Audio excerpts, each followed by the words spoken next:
Alors que les drones ont indéniablement modifié la nature de la guerre en termes de stratégie, d'action et de perception, une nouvelle vague de drones américains a attiré l'attention de nombreux observateurs. La révélation du dernier drone d'attaque de pointe aux États-Unis signifie une avancée dans la technologie des UAV. Ce nouveau drone d'attaque américain a stupéfié la Russie. Ce drone aérien sans pilote révolutionnaire dispose de fonctionnalités de furtivité exceptionnelles et de systèmes autonomes pilotés par l'IA. Désormais, l'ère de la technologie militaire a évolué, et les drones sont devenus les armes de choix. Avec leur capacité à remplacer un avion militaire à part entière, les drones représentent-ils une nouvelle menace pour la communauté internationale? Rejoignez-nous pour découvrir comment ce nouveau drone d'attaque américain a choqué la Russie. L'époque où les pilotes se mettaient en danger est révolue. Désormais, ils peuvent surveiller ce qui se passe dans un autre État sur une vaste région depuis une grande altitude, sans pilote à bord. Les drones deviennent un emblème de la guerre contemporaine et gagnent en popularité parmi les nations développées engagées dans des conflits. En raison de leur capacité à être localisés, indétectables et à devenir des aéronefs miniaturisés armés, ils sont devenus des outils puissants de destruction, ce qui les rend très attrayants pour les gouvernements militarisés du monde entier. L'arrivée du Sentinelle représente une avancée significative dans la technologie militaire américaine, ouvrant une nouvelle ère dans les tactiques de combat aérien. Sa fonctionnalité polyvalente lui permet de passer facilement entre les rôles de frappe de précision, de reconnaissance, de guerre électronique et de surveillance, grâce à ses systèmes de charge utiles modulaires et à ses armements avancés. Malgré la facilitation de la connectivité et du contrôle à distance, l'introduction du Sentinelle a suscité des discussions éthiques sur l'utilisation de l'IA dans les combats et les implications plus larges des systèmes sans pilote dans la guerre. Le Sentinelle RQ-170, conçu et fabriqué par Skunk Works, une division de Lockheed Martin Corporation pour l'United States Air Force, USF, est un véhicule aérien sans pilote à haute altitude et longue endurance, qui capture des images en temps réel du champ de bataille. Ces images sont transférées à la station de contrôle au sol, GCS, via une liaison de données de communication en ligne de mire, ALOS. Cependant, le RQ-170, également connu sous le nom de Beast of Kandahar, a été envoyé en Afghanistan pour l'opération Enduring Freedom. En raison de sa capacité à effectuer des opérations de surveillance et de reconnaissance sur une grande zone, fournissant des données de renseignement en temps réel à ses opérateurs, tout en volant à 50 000 pieds. Lors du raid contre le complexe d'Oussama Ben Laden en mai 2011, le RQ-170 a été déployé au Pakistan et la couverture en direct de l'opération a été diffusée au président Barack Obama par le véhicule. De plus, le Sentinelle est exploité par le 432 escadron du commandement de combat aérien ACC à la base aérienne de Creech, dans le Nevada, et le 30 escadron de reconnaissance à la zone d'essai de Tonopah, dans le Nevada. En 2016, les gardiens de la révolution islamique iranien ont annoncé le développement d'un nouveau drone sans pilote appelé Saike Thunderbolt, basé sur un drone furtif américain RQ-170 Sentinelle capturé. Selon les déclarations des commandants militaires iraniens, les drones Saike ont été produits en utilisant des technologies d'ingénierie inverse acquises du drone furtif américain RQ-170 Sentinelle. En analysant ses composants et fonctions, puis en le reproduisant avec des caractéristiques similaires, l'Iran a appris de la technologie avancée du RQ-170 Sentinelle et l'a appliquée au développement de ses propres drones Saike. De plus, le RQ-170 présente une conception d'aile volante sans empennage similaire au RQ-3 Darkstar et au P-175 Polkat. Sa conception peu observable lui permet de recueillir des renseignements en temps réel sur les tests de missiles, la télémétrie et les informations multispectrales en survolant les frontières de l'Iran, de la Chine, de l'Inde et du Pakistan. Conçu pour l'intelligence, la surveillance, la reconnaissance, l'acquisition de cibles et la résilience ISTAR, Ainsi que pour les missions de guerre électronique, le véhicule aérien mesure 27,43 mètres de large et 1,82 mètres de haut. Le poids de l'aéronef est réduit en utilisant des matériaux composites constituant environ 90% de sa structure. De plus, Skunk Works a commencé à développer le RQ-170 pour répondre aux exigences des UAV furtifs de l'USAF. La désignation RQ indique que l'aéronef est sans armes. Le premier volume du RQ-170 a eu lieu secrètement depuis la base aérienne de Kandahar en Afghanistan en 2007. Il a été officiellement intégré à la flotte de l'USAF en décembre 2009. En décembre 2009, le journal Jungang Daily de Corée du Sud a rapporté que le RQ-170 avait été testé en Corée du Sud pour remplacer l'avion U-2 à la base aérienne d'Ozan afin d'effectuer des missions au-dessus de la Corée du Nord. Par la suite, l'aéronef a été redéployé en Afghanistan en août 2010 avec une fonction de capture vidéo. Le Sentinelle présente des ailes de chauve-souris, un fuselage fuselé, un nez pointu et un train d'atterrissage tricycle. La section avant du fuselage abrite une caméra électro-optique qui capture des images ou des vidéos en temps réel du champ de bataille qu'elle surveille. Une antenne de communication satellite directionnelle facilite la communication entre le véhicule et la station de contrôle. Le RQ-170, un véhicule aérien sans pilote hautement avancé, offre deux modes de fonctionnement. Le contrôle manuel depuis la station de contrôle au sol, GCS, ou la navigation autonome. L'une de ses caractéristiques de sécurité essentielles est le système de lancement et de récupération automatique, ALR, qui permet à l'aéronef d'atterrir en toute sécurité, même en cas de rupture de communication avec la station de contrôle. Cette fonction assure que le RQ-170 peut opérer dans divers scénarios et environnements, avec un risque minimal de dommages ou de pertes. La surface supérieure des ailes du RQ-170 intègre des capteurs électro-optiques et infrarouges. Le RQ-170 Sentinelle est équipé d'un radar à ouverture synthétique, de renseignements de signal et d'un radar à balayage électronique actif dans essais carnages ventraux. Sa source d'énergie est un seul moteur turbofan General Electric TF-34, fournissant 9275 livres de poussée. Le moteur TF-34 est fabriqué et conçu par General Electric Aviation, un fabricant de moteurs basé aux États-Unis. Il offre un rapport poussée-poids élevé, consomme un minimum de carburant et réduit les coûts opérationnels. Le moteur comprend une turbine haute pression à 2 étages, une turbine basse pression à 4 étages, un combusteur annulaire et un compresseur axial, haute pression à 14 étages.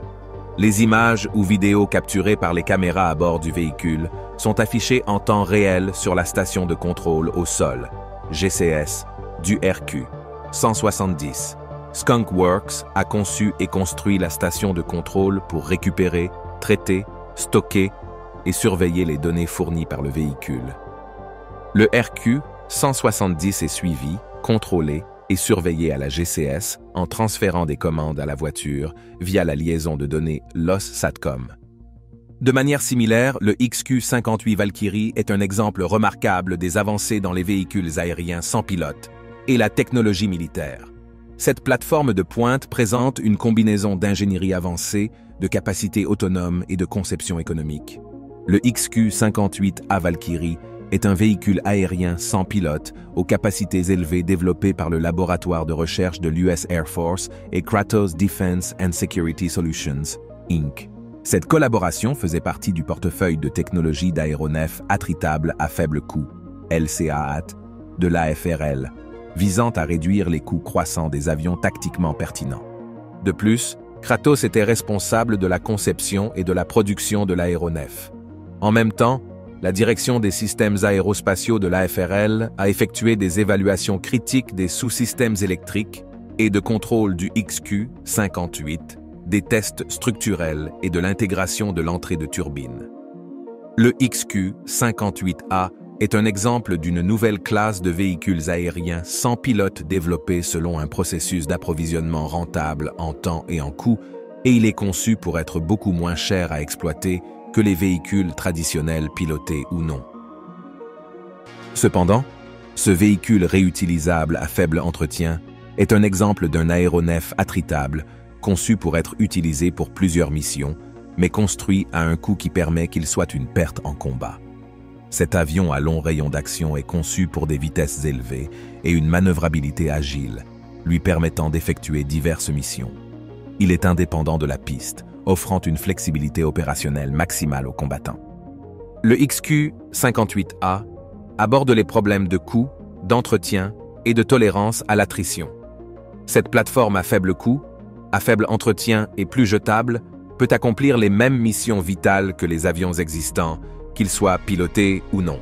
L'effort vise à démontrer la capacité de déployer rapidement et à moindre coût un avion attritable en développant et en utilisant de meilleurs outils de conception et en faisant évoluer et exploiter des processus de fabrication commerciale pour réduire le temps et le coût de construction. De plus, l'utilisation d'une classe d'aéronefs attritables comme le XQ-58A permet aux combattants de projeter la puissance aérienne avec masse, complexité et imprévisibilité. La vision est que ces avions seront utilisés dans un espace de bataille fractionné et interconnecté, imposant un coût aux adversaires futurs.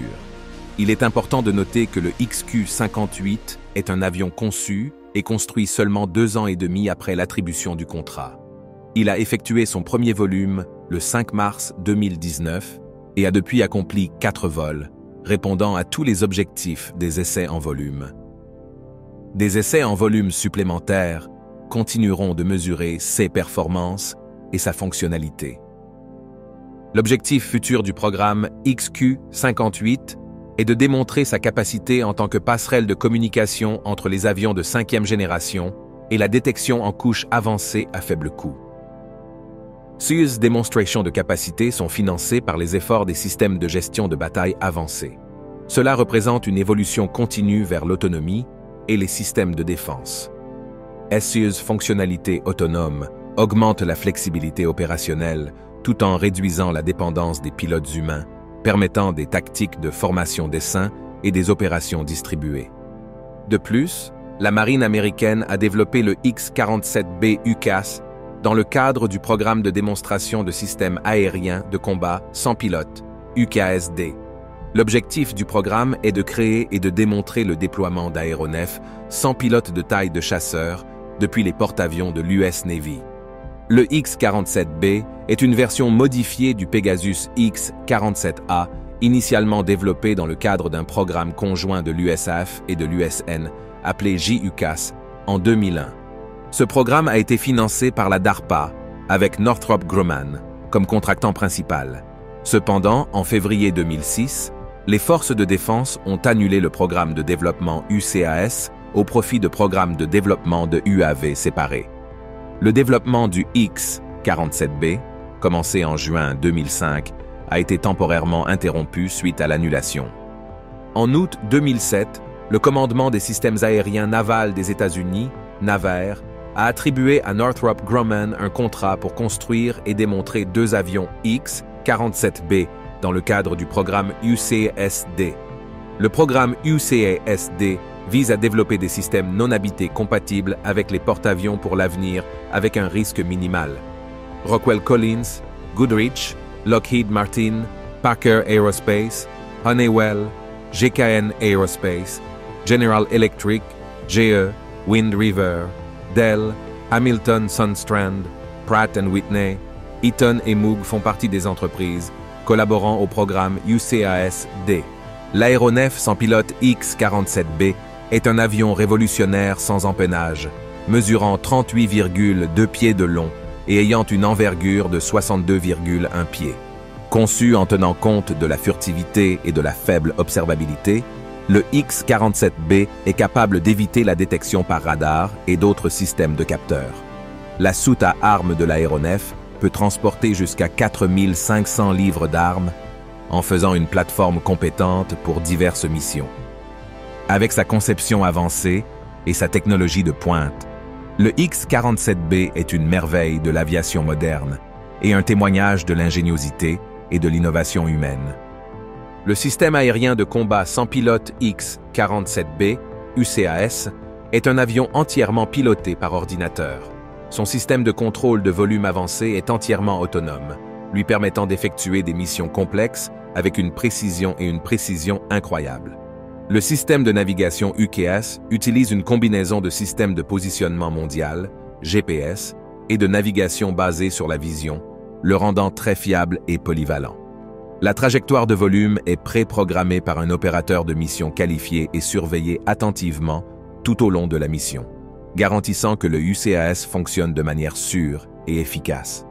De plus, le UKS est équipé d'une gamme de capteurs, notamment l'électro-optique, EO, l'infrarouge, IR, le radar à ouverture synthétique, SR, l'inverse SAR, l'indicateur de cible mobile au sol, GMTI, les mesures de soutien électronique, ESM, et l'indicateur de cible mobile maritime, MMTI. Le UCASD dispose à la fois de mécanismes de sonde et de panier de la marine américaine et de mécanismes de réceptacle de perche de l'USAF pour le ravitaillement en air autonome. Le UCAS dispose d'un moteur Pratt & Whitney F-100PW 220U très efficace et d'un système d'échappement. Cet avion de pointe peut atteindre des vitesses subsoniques élevées, allant jusqu'à 0,45 m, ce qui en fait un atout précieux dans le domaine de l'aviation. De plus, le UCAS possède une impressionnante autonomie d'environ 2100 milles nautiques, lui permettant de voler de longues distances sans nécessité de ravitaillement fréquent. L'altitude maximale à laquelle le UCAS peut opérer est de 40 000 pieds, lui permettant d'effectuer diverses missions aériennes. Dans le cadre du programme UCASD, 2 avions autonomes X-47B ont été fabriqués. Ces 2 véhicules de démonstration partagent la même conception et les mêmes caractéristiques matérielles. Actuellement, les 2 avions X-47B sont soumis à des tests de volume rigoureux. Ils peuvent intégrer différents types de capteurs, allant des levées au renseignement et à la surveillance, ainsi que de l'espace pour des systèmes d'armes. Il est important de noter que la charge utile doit encore être installée sur les unités de démonstration, mais le potentiel de développement futur dans ce domaine est prometteur. En octobre 2009, le premier X-47B, un véhicule aérien de combat sans pilote, a été entièrement assemblé et a subi des tests de résistance structurelle. Cela a marqué une étape importante dans le développement et les tests de l'aéronef, désigné Air Vehicle 1 AV1. Après des tests réussis, l'AV1 a été transféré à la base aérienne d'Edwards, AFB, en Californie, pour des tests supplémentaires en juillet 2010. Par la suite, le deuxième X-47B, Air Vehicle 2, AV2, a été transporté à la base aérienne d'Edwards pour des activités de test en mars 2011. Le premier essai en volume du UCASD a eu lieu en février 2011. Le X-47B a également effectué son premier lancement catapulté en novembre 2012 sur un site de catapulte à terre situé à la base aéronavale de Patuxent River. Des tests supplémentaires ont été effectués en mer à bord de l'USS Harry S. Truman, CVN-75, dans une zone opérationnelle de porte-avions de la marine de 50 milles nautiques en décembre 2012, impliquant une série d'essais de manutention sur le pont. Un autre exemple est le MQ-9 Reaper, une technologie moderne de véhicule aérien sans pilote hautement polyvalent et capable d'effectuer diverses opérations. Il a été développé principalement pour l'United States Air Force. Ce drone sophistiqué représente une évolution significative par rapport à son prédécesseur, le MQ, un Predator.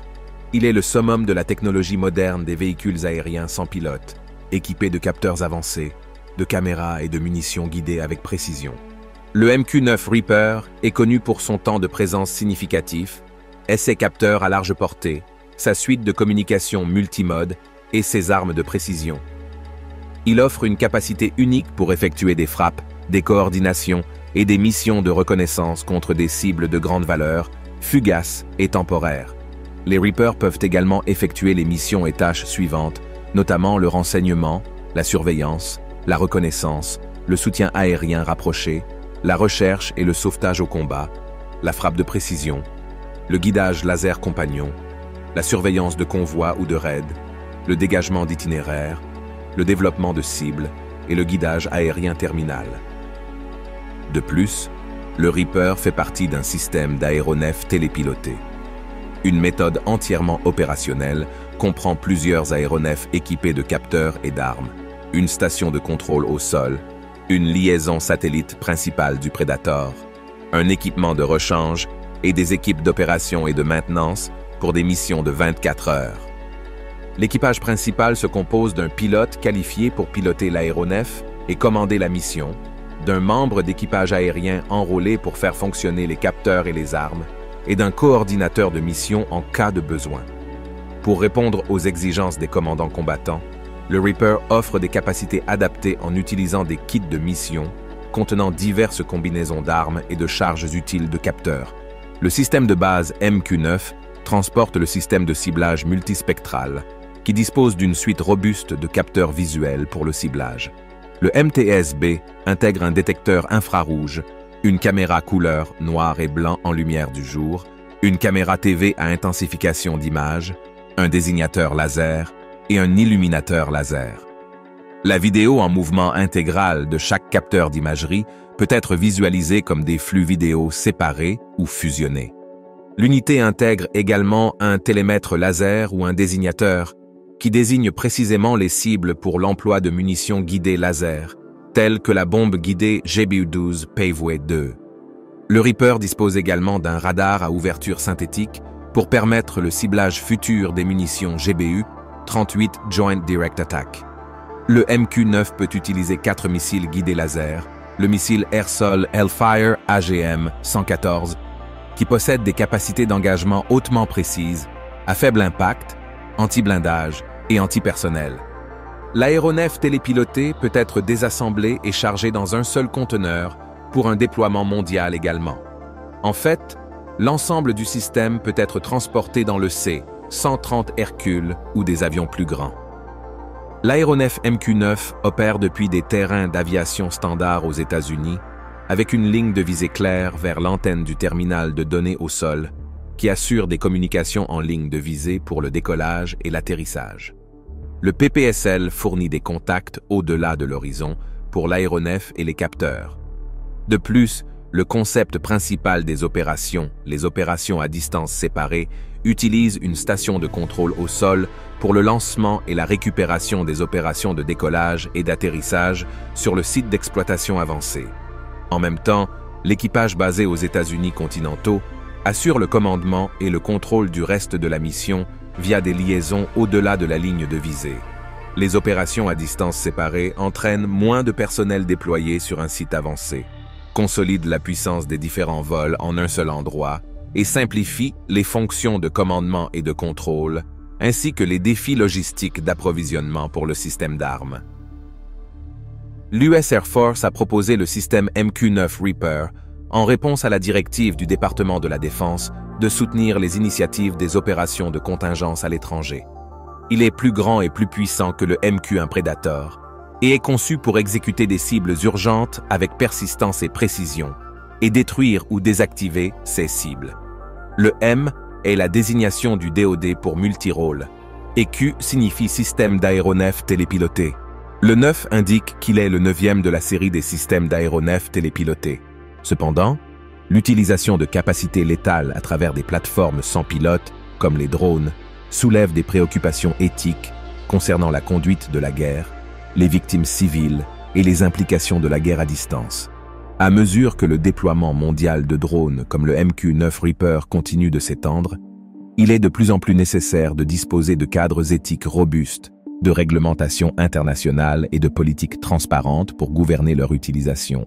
Cela garantira le respect des principes humanitaires et du droit international dans les conflits armés. Le développement des drones d'attaque représente un changement significatif dans l'aviation militaire, mettant l'accent sur l'intégration de plateformes sans pilote dans les flottes opérationnelles. Ce progrès offre plusieurs avantages stratégiques, notamment une diminution des risques pour les pilotes humains dans des environnements à haut risque, des durées de mission plus longues et une persistance fonctionnelle et une flexibilité accrue qui pourraient plaire à tout pays les possédant. De plus, les pays qui ne les possèdent pas devraient se sentir menacés. L'utilisation de ces technologies avancées soulève des questions cruciales sur l'avenir de la guerre aérienne, de l'autonomie et des systèmes militaires.